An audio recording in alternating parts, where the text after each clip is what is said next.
Hey, what's up guys, Leo.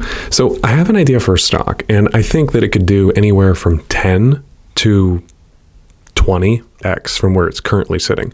And the last time I had an aha moment like this was whenever I purchased NVIDIA, whenever I realized that, AI is going to need a lot of graphics processing units. NVIDIA is the biggest player in that market.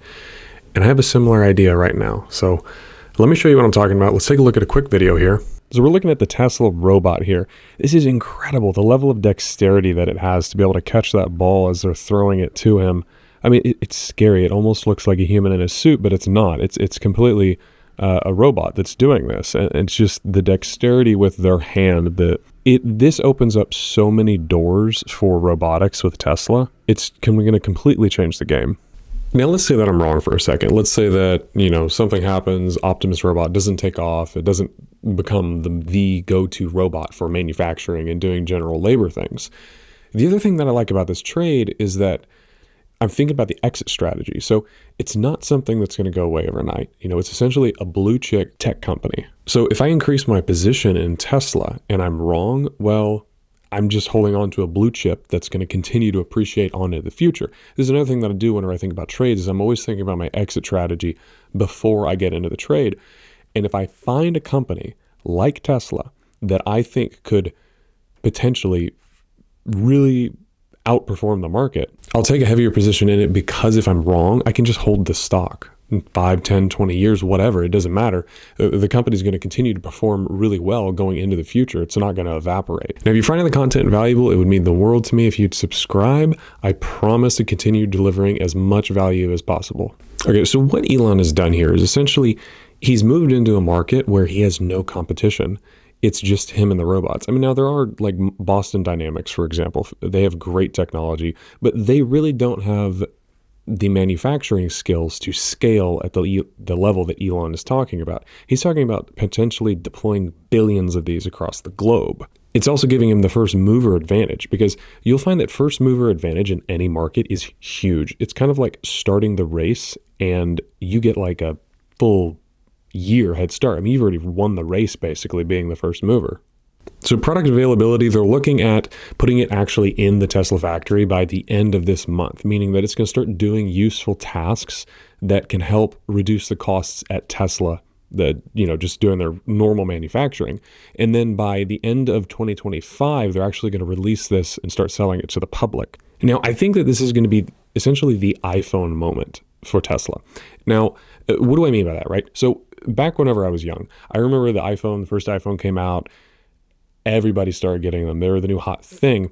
And so I think what we're going to see is this is what Tesla will really be known for. I think that you know about Tesla in the United States, but you don't know about them globally but these robots, they're going to be deployed all over the world.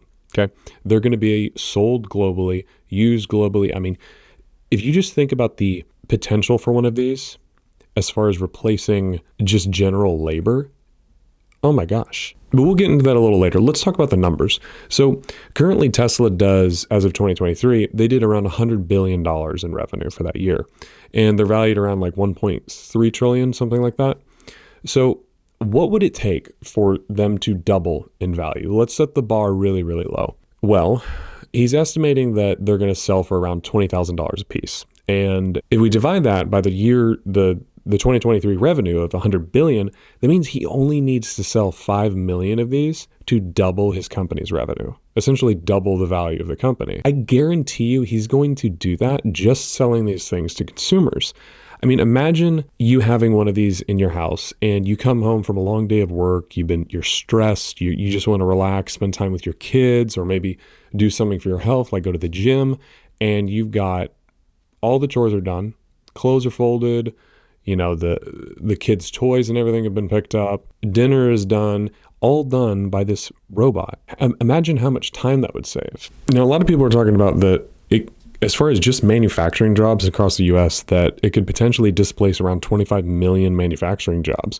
So that's a huge deal because if labor rates for manufacturing in the US go from being whatever they are now, anywhere from, $15 to $25, $30, depending on the skilled labor, if those rates drop all the way down to $1 or $2 to operate one of these Optimus robots from Tesla, then the United States becomes a global manufacturer. I mean, we're more competitive with our rates than China at that point. I mean, that's China's entire economy, is manufacturing goods and selling to other countries because they're able to do it at such a cheap cost for labor.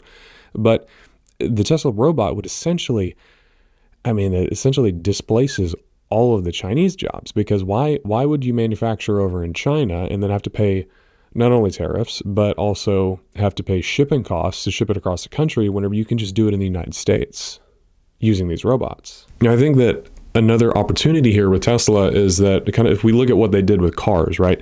So with cars, they sell you the car, and then if you want to do like the, what's it called? The self-driving, right? So that's like, I want to say it's like $15,000 add-on just for software. And the thing with software is that software is 100% markup. Once you do the R&D and you develop the product, selling software, it's 100% profit margin. You don't have to build anything. It's just copy and pasting code. So what I think could happen is that with these robots, you will see them come out with just basic tasks so they can do like basic repetitive things.